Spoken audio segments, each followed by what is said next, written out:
Hello guys, welcome back to my channel. Ayan guys, magchika na naman tayo habang nagda-drive.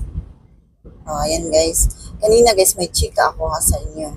Kanina yung kapitbahay namin, ay yung kaibigan namin na Swedish, pumunta sa bahay. Kasi nga, nagsumbong siya na meron na naman daw bill na dumating sa kanya. Kasi dito guys, kapag may bill ka na darating tapos hindi mo babayaran ka agad yon, papadalan ka ulit nila ng bill na reminder. Pag hindi mo ulit babayaran yun, every time na nag-remind sila sa'yo, may charge yun. So, yung utang mo, pataas pa mahal, palaki ng palaki kasi nga kapag hindi mo siya babayaran. So, every time na nag-remind sila sa'yo, may charge yon. So ngayon guys, yung utang, yung bill na yon is sa ex niya na Pinay. Kasi nga yung Pinay na, yung asawa niya na Pinay, hindi sila nagkaintindihan. So umuwi sa Pinas. Umuwi sa Pinas kasama yung mga anak niya, yung anak niya, pero yung anak niya is galing pa sa Pinas yon, hindi nila anak yon.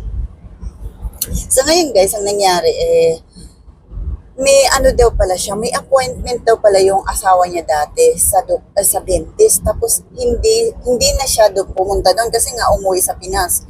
So ngayon, kasi kapag hindi ka pupunta sa appointment mo, may charge yon. Yung charge nun is 300 lang naman sana. Hindi pa naman binayaran ng Swedish kasi nga nagmamatigas din kasi hindi daw sa kanya yon. Ngayon, ang problema kasi nga nasa kanya yung address, hindi sa kanya napadala, sa kanya address pinadala, pero nakapangalan sa ex niya.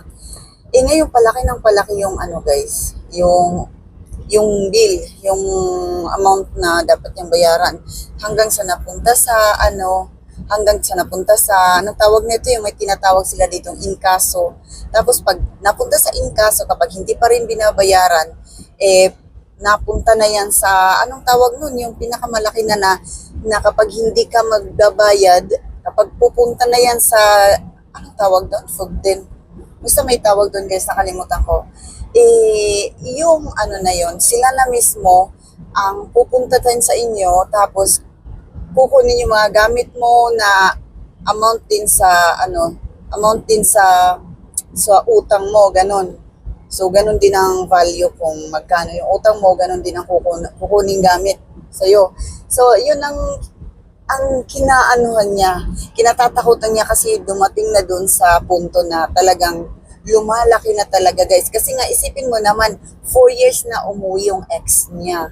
Tapos ngayon, magkano na yun? Sabi niya, last daw na nakita niya yung bill is 3,000. Umabot na ng 3,000.